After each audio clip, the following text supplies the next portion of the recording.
नमस्कार आप सभी को। और आज का ये जो वीडियो है ये राहु के ऊपर है कि हर भाव में बैठ के राहु किस तरीके से अपना एक एनर्जी देता है आपको। ठीक है, ग्रहों को आप एनर्जी के फॉर्म में समझेंगे तो आपको बहुत इजी लगेगा चीज़ें समझने में, क्योंकि वो एनर्जीज हर जगह काम कर रही होती है। हर छोटी छोटी चीज़ में, बड़ी बड़ी चीज़ों में, आपकी लाइफ में वो डेली बेसिस पे 24 घंटे आपके इर्द गिर्द रहती है। आपके चार्ट में जब जो एनर्जी बहुत ज़्यादा प्रभावित होती है वो एनर्जी आपके आसपास में बहुत ज़्यादा रहती है। ठीक है, तो राहु को आज हम समझेंगे हर भाव में बैठ के ये कैसे काम करता है। कुछ यहाँ पे हम इम्पॉर्टेंट पॉइंट्स लेकर चलेंगे। ठीक है, क्योंकि राहु पूरी तरीके से आपकी इच्छाएं हैं, आपकी डिज़ायर, आपके ऑब्सेशन, आपका वियर्ड थिंकिंग पैटर्न, वियर्ड से वियर्ड जो आपको एक अजीब सा थॉट भी कभी आ जाता है तो वो राहु की ही देन है। ठीक है, राहु आपको चीज़ों से जोड़ कर रखता है, फिक्स करके रखता है, लगाव देता है, वो आपको चीज़ों को छोड़ने नहीं देता। ठीक है, और कहीं ना कहीं जाके फिर वही चीज़ें आपके मतलब पेन का, दुख का, या जो भी आप समझ लीजिए वो कारण बनती है। ठीक है, तो हम शुरुआत करते हैं इस वीडियो की। बहुत ही जनरल सा ये वीडियो है लेकिन ये इंफॉर्मेटिव है, आपको बहुत सारी छोटी छोटी बातें इस वीडियो में पता चलेगी खुद के बारे में भी। ठीक है, तो अगर किसी का लग्न के अंदर मतलब पहले भाव में अगर राहु बैठा है तो लग्न आपकी ओवरऑल पर्सनैलिटी को दिखाता है। आप कैसा सोचते हैं, कैसा दिखते हैं, कैसे चलते हैं, फिरते हैं, उठते हैं, बैठते हैं, ये सारी चीज़ें आपके लग्न पर बेस्ड होती है। ठीक है, अब यहाँ पे अगर राहु बैठ गया और अगर ये अकेला बैठा हुआ है राहु, तो पहली बात तो ऐसा इंसान की जिंदगी बड़ी अजीबोगरीब चलती है, ऊपर नीचे चलती है, क्योंकि राहु वायु तत्व को दिखाता है और ये वायु भी बहुत फैली हुई वायु है, वास्टनेस है। राहु के अंदर बहुत वास्टनेस है, मतलब बड़ा बड़ा बड़ा बड़ा बड़ा। ठीक है, लेकिन राहु के पास में कहीं पर भी मतलब टिकने की, कहीं ना कहीं बंधने की, कहीं ना कहीं उसके पास में कोई ऐसा पॉइंट नहीं है जहां पे जाके आप राहु को बांध सकें, जकड़ सकें या कैद कर सकें। इसको आप ऐसे भी समझ लीजिए। तो कहीं ना कहीं फिर ये जो वायु है ये डिस्टर्ब करती है आदमी को, मेंटली डिस्टर्ब करती है ऐसे इंसान को। वो इंसान के पास में आइडियाज तो बहुत सारे होते हैं, बहुत सारे इमेजिनेशंस भी चलते रहते हैं, बहुत सारे थॉट्स भी आते हैं, लेकिन ऐसे इंसान बड़े परेशान रहते हैं कि वो लोग कोई भी चीज़ को इनिशिएट नहीं कर पाते, काम नहीं कर पाते, लंबे समय तक टिक कर एक चीज़ को वो लोग कर नहीं पाते। ये उन लोगों की बहुत बड़ी प्रॉब्लम होती है। मैंने बहुत सारे चार्ट में देखा है जिनका लग्न के अंदर राहु बैठा है, मैं उनसे एक ही क्वेश्चन पूछती हूँ कि आपके पास में ना बहुत सारे आइडियाज़ हैं, बहुत सारे थॉट्स हैं, लेकिन आप एग्जीक्यूट नहीं कर पाते, जिसकी वजह से उन लोगों को एक्सट्रीम एंग्जाइटी रहती है, क्योंकि राहु के पास में वास्टनेस है, राहु के पास में एक टिकाव नहीं है, कहीं पर एक चीज़ फिक्स नहीं हो पाती। वो सारी चीज़ें जो है ना वो केतु के पास में। खैर मैं केतु पे यहाँ पे बात नहीं कर रही, मैं राहु पे ही बात कर रही हूँ। तो पहली चीज़, ऐसे लोग बाग जो हैं उनकी जो मतलब डेली रूटीन होता है ना वो बड़ा ही अजीबोगरीब होता है। वो उनका कोई फिक्स रूटीन नहीं है, वो कभी भी सोएंगे, कभी भी उठेंगे, कभी भी खाना खाएंगे, उनकी चीज़ें भी बदलती रहती है। कभी वो कैसे अपने आप को मतलब प्रेजेंट करेंगे, कभी कैसे कपड़े पहनने लग जाएंगे, फिर एकदम से अपने पैटर्न को बदल लेंगे, कुछ अलग तरीके के ड्रेसिंग सेंस पे आ जाएंगे, अलग ड्रेस कोड अपना लेंगे, मतलब बहुत ऊपर नीचे उनकी चीज़ें चलती रहती है वायु की जैसे। पहली चीज़ हो गई। दूसरी चीज़, अगर आप इनको देखेंगे कि हाइट भी बड़ी अलग दिखेगी आपको, या तो ये बहुत ज़्यादा टॉल होंगे या फिर ये शॉर्ट होंगे, मतलब वियर्ड होगा, एकदम एक्सट्रीम एंड्स में होगा। ठीक है, हो सकता है इनके बॉडी के ऊपर बहुत सारे बाल हो, हेयर्स हो बहुत सारे, ये भी हो सकता है, या फिर इनके बाल बहुत ज़्यादा लंबे हों, करली हों, घने हों, ये भी फर्स्ट हाउस के राहु में मैंने बहुत सारे चार्ट में देखा है। और लग्न में बैठ के अकेला राहु नो डाउट इन लोगों को एंग्जाइटी की प्रॉब्लम बहुत ज़्यादा देता है। ये लोगों को सेल्फ ऑब्सेशन होता है, मतलब इनको लगता है कि हम कहीं पर भी जाएं तो इनको ऐसा लग रहा होता है कि सब लोग हमें ही देख रहे हैं, या सब लोग हमको ऑब्जर्व कर रहे हैं, या हमारी पर्सनैलिटी से सामने वाला बहुत प्रभावित हो रहा है। इनको ये सेल्फ के इस इल्यूजन में, क्योंकि राहु इल्यूजन भी देता है, तो ये लोग इस इल्यूजन में रहते हैं कहीं ना कहीं, चाहे इनको कोई देख रहा हो नहीं देख रहा हो, लेकिन इनको सेल्फ के अंदर ये रियलाइजेशन रहता है कि कहीं ना कहीं ये आउटर वर्ल्ड में लोगों को अपनी पर्सनैलिटी से बहुत ज़्यादा प्रभावित कर रहे हैं, और उसके लिए ये अपने पर्सनैलिटी, फिजिकल पर्सनैलिटी, अपीयरेंस के ऊपर बहुत ज़्यादा ध्यान देते हैं। ये ना कुछ अजीब अजीब सी चीज़ें करेंगे, मतलब कपड़े पहनेंगे तो कुछ ऐसे पहनना चाहेंगे कि इनको लगे कि सब हमको देखें, हम सेंटर ऑफ अट्रैक्शन रहे, ऐसे इनके दिमाग में ये बातें कहीं ना कहीं चलती रहती है। फिर उसके बाद में जब ये किसी से मिलेंगे और बातचीत करेंगे तो भी इनका प्रेजेंटेशन बहुत अलग होता है और लोग इनके प्रेजेंटेशन के प्रभाव में बहुत जल्दी आ जाते हैं। अगर आप किसी से मिल रहे हैं और आप उसकी पर्सनैलिटी के प्रभाव में अगर बहुत जल्दी आ गए, बहुत जल्दी आप इंप्रेस हो गए, तो आप समझ जाइए इस इंसान का लग्न के अंदर राहु बैठा हुआ है। यह 100% है। अगर फटाफट से आप मतलब मिले और देखते ही आपको ऐसा लगा कि यार क्या पर्सनैलिटी है, क्या ये इंसान बात करता है, कितने अच्छी तरीके से ये बता रहा है, इसका थॉट प्रोसेस कितना बड़ा है, इसके ड्रीम्स कितने बड़े हैं लाइफ में, तो लग्न के अंदर राहु बैठा हुआ है ऐसे इंसान का। ठीक है, तो हम बात करते हैं अब सेकंड हाउस के राहु के ऊपर। दूसरा भाव जो है वो आपके धन, आपका कुटुंब, आपका खाने का तरीका, आपका भोजन, आपके एसेट्स, बहुत सारी चीज़ों को दिखाता है। लेकिन यहाँ पे मैं कुछ पॉइंट्स के ऊपर ही बात करूँगी। एग्जाम्पल के लिए ऐसे लोगों को एक तो भूख बहुत जल्दी लगती है। देखिए राहु का है, नीचे का पार्ट नहीं है, सिर्फ हेड पार्ट है। और अगर किसी का सेकंड हाउस में बैठ गया है तो उसका खाने का पैटर्न भी बड़ा ही अजीबोगरीब होता है। वो है ना फॉरेन कुजीन, सैलेड्स पसंद करना, अलग तरीके के जो अलग अलग देशों में बन रहे हैं उसको देखना, वैसे खाने खाना।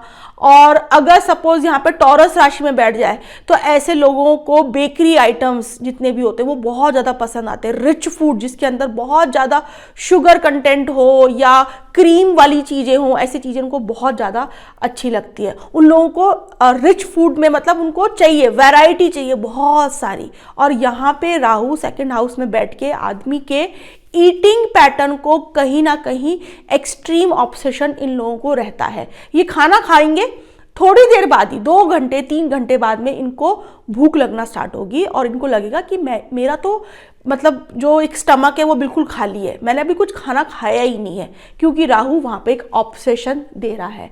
मैंने देखा है लोगों के चार्ट में ऐसे लोगों को ना स्टमक रिलेटेड प्रॉब्लम या फूड पॉइजनिंग हो जाना, फूड से रिलेटेड प्रॉब्लम आना या फैट बहुत ज़्यादा बढ़ जाना, फिर वो कंट्रोल में नहीं आना, ऐसी सब चीज़ें उनकी लाइफ में चलती रहती है। लेकिन वो उस ऑब्सेशन को समझ नहीं पाते और उन चीज़ों को कंट्रोल नहीं कर पाते, जिसकी वजह से उनकी लाइफ में काफ़ी प्रॉब्लम चलती रहती है खाने को लेकर।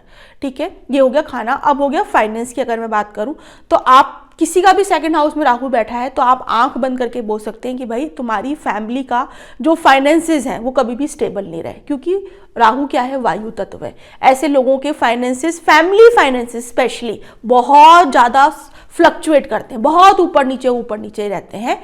और जिसके कारण वो देखते देखते उनके दिमाग में इतना ऑब्सेशन आ जाता है, उनको लगता है कि हम पूरी जिंदगी बस पैसा कमाते जाएं और सेविंग करते जाएं और अपनी फैमिली को हम लोग सेव कर लें। तो ये एक ऑब्सेशन हो गया।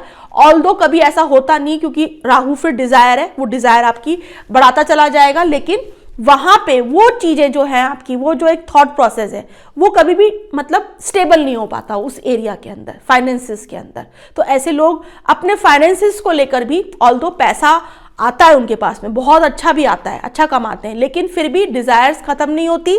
वो लोग हैप्पी नहीं रहते अपने उस अचीवमेंट्स, अपने पैसे को लेकर, और कहीं ना कहीं फ्लक्चुएशन रहता है, तो पैसा उनका हमेशा ऊपर नीचे लगा रहता है। बड़ी डिजायर होने की वजह से वो लोग बहुत क्विकली किसी भी गैम्बलिंग में, किसी भी फाइनेंसेस में, किसी भी पार्टनरशिप में बहुत जल्दी डिसीजन लेके अपना पैसा स्टक करते हैं। ऐसे लोग जिनका सेकंड हाउस में राहु होता है, उनका ये जो माउथ वाला एरिया होता है, मतलब ये जो पार्ट होता है, ये काफ़ी या तो बहुत बड़ा होता है, बड़ा फैला हुआ होता है। स्माइल इनकी बहुत ब्रॉड होती है, हंसते बहुत जोर से हैं, क्योंकि राहु का मुंह है। तो यहाँ पे कुछ वियर्ड चीज़ें इस पार्ट में आपको उनके राहु की दिखेगी। यहाँ पे उनके इस पार्ट में कोई तिल प्रोमिनेंट हो सकता है। डिंपल्स, अगर शुक्र का कॉम्बिनेशन हो गया है तो उनके यहाँ पे डिंपल्स आ सकते हैं, और ये वाला जो एरिया होगा वो प्रोमिनेंट दिखेगा उनके चार्ट के अंदर।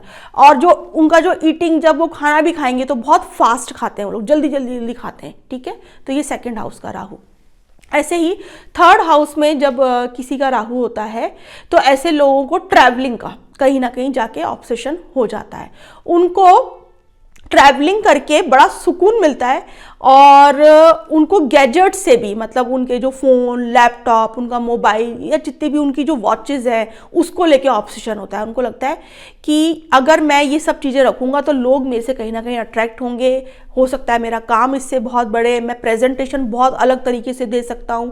कहीं ना कहीं उनके सबकॉन्शियस माइंड में ये सारी बातें रहती है। तीसरे घर का राहु वाले को मैंने देखा है कि उनके सिबलिंग्स के साथ में उनके बड़े ही वियर्ड रिलेशनशिप रहते हैं। बहुत कई बार मैंने कई चार्ट में देखा है कि अपने ही रिलेशनशिप में, अपने ही सिबलिंग के साथ में कभी कोई लव अफेयर्स हो जाए, ये तक आता है। मैंने कई चार्ट्स में मैंने देखा है। तो वियर्ड सिचुएशन यहाँ पे क्रिएट होती है। इवन थर्ड हाउस आपके नेबर्स का भी है, तो बिल्कुल नेबर में ही आपका किसी के साथ में मतलब कोई रिलेशनशिप है, या नेबर्स के साथ में कुछ आपकी एक अजीब सा आपको अटैचमेंट यहाँ पे राहु देता है तीसरे घर में बैठकर। और ये लोग ट्रैवलिंग हमेशा करते रहें तो इनके लिए बहुत अच्छा होता है। ट्रैवलिंग करके इनके आइडियाज, इनके लाइफ में एक एक्सपेंशन कहीं ना कहीं आता है। तीसरे घर के राहु का डॉक्यूमेंट्स में भी, मतलब या तो वो डॉक्यूमेंट्स को है ना बहुत ज़्यादा हिडन रखते हैं अपने, बहुत जल्दी से अगर आप इनसे कोई डॉक्यूमेंट्स मांगो तो ये जल्दी से निकाल के नहीं देंगे। ये बोल देंगे अरे वहाँ रखा है, यहाँ रखा है, अभी मेरे पास में नहीं है। ठीक है, डॉक्यूमेंट्स में भी इनके कुछ ना कुछ चेंजेस होते हैं, नाम में, सरनेम में कुछ ना कुछ वहाँ पे चीज़ें होती है, या डॉक्यूमेंट्स पूरे नहीं बने हुए होते हैं, रेजिडेंस में कुछ ना कुछ प्रॉब्लम आ रही होती है, कुछ ना कुछ वहाँ पे चीज़ें कमी होती है, और जिसको ये लोग छुपा के रखना पसंद करते हैं। इनको अच्छा नहीं लगता बाहर ये लोग बोले, उसको ये घुमा घुमा के बताएंगे, डायरेक्टली ये लोग कभी भी नहीं बताते। तीसरे घर का जिनका राहु होता है, तीसरे घर के राहु वाले को बोलने में ये लोग प्रेजेंटेशन में भी बहुत अच्छे होते हैं, और ये अपनी पर्सनैलिटी से, तीसरे घर का राहु भी पर्सनैलिटी अच्छा देता है। ऐसे लोग करेज से, मतलब इनके बैकअप में इतनी चीजें नहीं होंगी, लेकिन जब ये बात करेंगे, अपने बारे में बताएंगे, अपनी फैमिली के बारे में बताएंगे, अपने अचीवमेंट्स के बारे में बताएंगे, तो आप इनकी बातों में आ जाओगे। आप इनकी बातों, मतलब ऐसा नहीं कि खराब तरीके से आ जाओगे, लेकिन ये आपको अपनी चीजों से पूरी तरीके से इंप्रेस कर देंगे। ये तीसरे घर का राहु है। तीसरे घर का राहु बहुत अच्छा माना गया है अगर अच्छी डिग्निटी के अंदर यहां पर बैठा हुआ है। अगर 12वें घर के साथ में इसका इन्वॉल्वमेंट नहीं हो रहा है, क्योंकि 12वें घर के साथ में इन्वॉल्वमेंट डिप्रेशन देता है तीसरे घर का राहु। ठीक है, और मैं डिटेल में नहीं जा रही, मैं इसको यहां पे सिंपल ही रखना पसंद कर रही हूं। ठीक है, 4th हाउस में अगर किसी का राहु बैठा है तो ऐसे लोगों को अपने घर का ऑब्सेशन है, लेकिन उससे भी ज्यादा इनको अपनी एंट्रेंस, कि मेरी एंट्रेंस जो है ना वो बड़ी, क्योंकि राहु वास्टनेस, ह्यूज चीज़ों को दिखाता है। तो आप देखो इन लोगों को कहीं ना कहीं दिमाग में रहता है कि घर की एंट्रेंस जो है वो बड़ी होनी चाहिए, बहुत ही अट्रैक्टिव होनी चाहिए, लोग देखें तो एकदम देखते, मतलब वो राजा महाराजाओं वाली इनकी थॉट प्रोसेस कहीं ना कहीं रहता है। 4th हाउस का राहु है तो ऐसे लोग अपने ड्राइंग रूम में बैठना बहुत ज़्यादा पसंद करते हैं, और ड्राइंग रूम भी इनको बड़ा मतलब पसंद आता है। वहाँ पे बड़े सोफे होने चाहिए, बड़ा टीवी होना चाहिए, अच्छी चीज़ें होनी चाहिए, चाहे कैसा भी हो, बड़ी चीज़ें इनको पसंद आती है। अपने ड्राइंग रूम में ये लोग बहुत टाइम स्पेंड करते हैं और इन लोगों को बहुत अच्छा भी लगता है।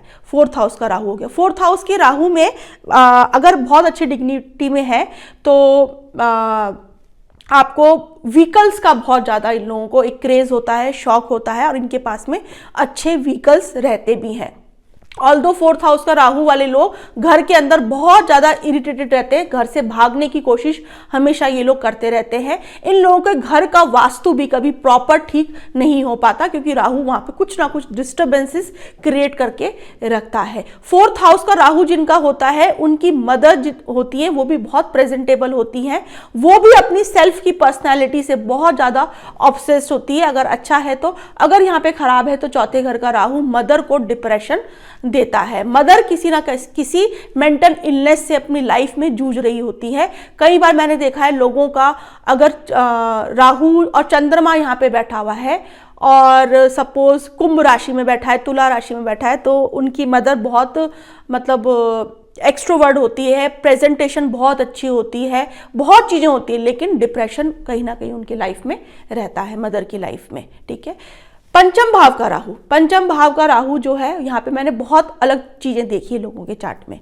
बात करते करते भी समझ में आता है लोगों से, जब बात करते हैं भाई किसी का पंचम, तो 5th हाउस आपकी बुद्धि का है, तो ये लोग अपनी बुद्धि को बहुत ज़्यादा यूज़ करते हैं। इनको लगता है कि बुद्धि यूज़ करना मतलब बहुत ज़्यादा ज़रूरी है। इंटेलिजेंस इनके लिए बहुत इंपॉर्टेंट मतलब एक गेम प्ले करता है इनकी लाइफ के अंदर। इनको लगता है कि जो लोग इंटेलिजेंट नहीं होते उनके साथ में इनको उठना बैठना इनको पसंद नहीं आता। जो लोग बुद्धि लगा रहे हैं, इंटेलिजेंस लगा रहे हैं अपना, उन लोगों के साथ में इनकी एक अच्छी वाइब सेट होती है, ठीक है। 5th हाउस का राहु, जब वो इंसान, क्योंकि ये आपके अटैच मतलब लव अफेयर्स को भी दिखाता है, तो ऐसे लोग हमेशा चाहते हैं कि उनका जो भी उनका पार्टनर हो ना वो थोड़ा सा अलग हो, इनडिफरेंट हो, कुछ उसमें ऐसी चीजें हो, मतलब उनको ट्रेडिशनल ब्यूटी पसंद नहीं आएगी, उनको कुछ अलग हटके कुछ ब्यूटी पसंद आ रही होगी, वो कुछ ना कुछ अलग खोज रहे होंगे और खोजते बहुत हैं, ये लोगों को सेटिस्फैक्शन नहीं होता, तो इनके रिलेशनशिप्स भी बहुत ज़्यादा चेंज होते रहते हैं और वो एक उनको एक डिज़ायर होती है, उसकी वजह से भी इनको एक अलग सा एक डिप्रेशन जैसा समझ लीजिए, या कहीं ना कहीं इनको एक लैकिंग रहती है रिलेशनशिप की, क्योंकि यहाँ पे इनका सोल जो है वो उस चीज को सेटल नहीं कर पा रहा है। पंचम भाव का राहु इंटेलिजेंस भी देता है, क्रिएटिविटी भी बहुत देता है। ऐसे लोग बहुत क्रिएटिव होते हैं, बैठे बैठे चीजों को बना देते हैं, आउट ऑफ बॉक्स बनाते हैं, वियर्ड चीजों को लेकर आना, वियर्ड पैटर्न्स देखना, वियर्ड अलग सी चीजें को मतलब निकाल के देना जो लोगों को बड़ा ही अच्छी लगती है, तो यहाँ पे पंचम का राहु देता है। ऐसे लोगों का अगर वो लोग कोई ऐसे सोशल मीडिया प्लेटफॉर्म्स पे हैं तो उन लोगों का नेटवर्क भी बहुत अच्छा, फॉलोअर्स बहुत जल्दी जल्दी बन जाते हैं इन लोगों के। और अगर वायु तत्व की राशि में आ जाए एक्वेरियस, लिब्रा या जेमिनाई, तो इन लोगों के फॉलोअर्स बहुत जल्दी बनते हैं, फास्ट बनते हैं, इन लोगों को लोग भी फॉलो करते हैं इन लोगों का, क्योंकि इंटेलिजेंस इनके अंदर बहुत ज़्यादा होती है। पंचम भाव के राहु वालों के जो बच्चे होते हैं वो भी मतलब शार्प होते हैं, बहुत इंटेलिजेंट होते हैं, क्रिएटिव भी होते हैं, स्पोर्ट्स में बहुत अच्छा काम करते हैं, क्रिएटिविटी में कोई ना कोई टैलेंट के साथ में वो लोग वो आए हुए होते हैं। ऑल्दो पंचम का राहु ऑब्सेशन भी देता है बच्चों के लिए, उनके दिमाग में बच्चे कहीं ना कहीं रहते हैं, कुछ ना कुछ वो बच्चों के बारे में सोचते हैं, बच्चों को सर्विस देना चाहते हैं, बच्चों के लिए वो इस दुनिया में मतलब उनका एक जुड़ाव उनको रहता है। 5th हाउस का राहु उनको ये चीजें देता है। 6th हाउस का राहु, छठे घर का राहु, छठे घर का राहु बहुत अच्छी पोजीशन है और ऐसे लोगों को एक चीज का हमेशा ये रहता है कि ये कंपटीशन में हमेशा आगे रहे, ये कभी भी बैक सीट पे बैठना पसंद नहीं करते, ये बहुत कॉम्पिटिटिव होते हैं, ये अपनी चीज़ों में अपने काम में, छठा घर आपका काम है, डेली रूटीन वर्क है, तो ये डेली रूटीन वर्क को बहुत अच्छी तरीके से फॉलो करते हैं, कॉम्पिटिटिव होते हैं, हमेशा अपनी चीज़ों में ये लोग आगे रहना चाहते हैं। इवन इनको ये भी रहता है कि मैं अपनी बॉडी को कैसे स्ट्रांग बनाऊं, मैं कैसे अपने आप को मजबूत बनाऊं, कैसे हिम्मत वाला बनाऊं, तो राहु इनको बहुत स्ट्रेंथ देता है छठे घर में बैठ के। और इन लोगों को मतलब कोई इनकी गॉसिप करता है, कोई इनके लिए रूमर्स फैलाता है, तो इन लोगों को कहीं ना कहीं अच्छा लगता है, अंदर से इनको है ना बड़ा ही एक ऐसा, अरे लोग मेरे बारे में बात कर रहे हैं, मेरी गॉसिप फैला रहे हैं, मेरे बारे में चीजें। ये 4th हाउस का राहु भी देता है, ये पंचम का राहु भी देता है और ये छठे घर का भी राहु होता है। उन लोगों को एक सेल्फ सेटिस्फैक्शन अंदर से लग रहा होता है कि चलो लोग मेरे बारे में बातें कर रहे हैं। जैसे कि एग्जाम्पल के लिए चौथे का अगर किसी का राहु है 4th हाउस में, तो ऐसे लोगों की बड़ी बाहर ये फैली हुई होती है, अरे इसके पास में इतनी प्रॉपर्टी है, लैंड है, व्हीकल्स हैं, उसके पास में इतनी गाड़ियां हैं, अरे उसके पास उसने ऐसी गाड़ी ली है और उसको ऐसी गाड़ी पसंद है, ऐसी कहीं ना कहीं गॉसिप उनके लिए चीज़ें बातें उनकी फैल रही होती है और उनको बड़ा आनंद आता है उन चीज़ों को सुन के, पता करके, फैला के भी, ठीक है। 5th हाउस का राहु का उन लोगों की गॉसिप्स उनके लव अफेयर्स की बहुत ज़्यादा फैल रही होती है और उन लोगों को अच्छा भी लग रहा होता है, उनको कोई खराब नहीं लगता कि हमारे बारे में लोग क्यों बातें कर रहे हैं, ठीक है।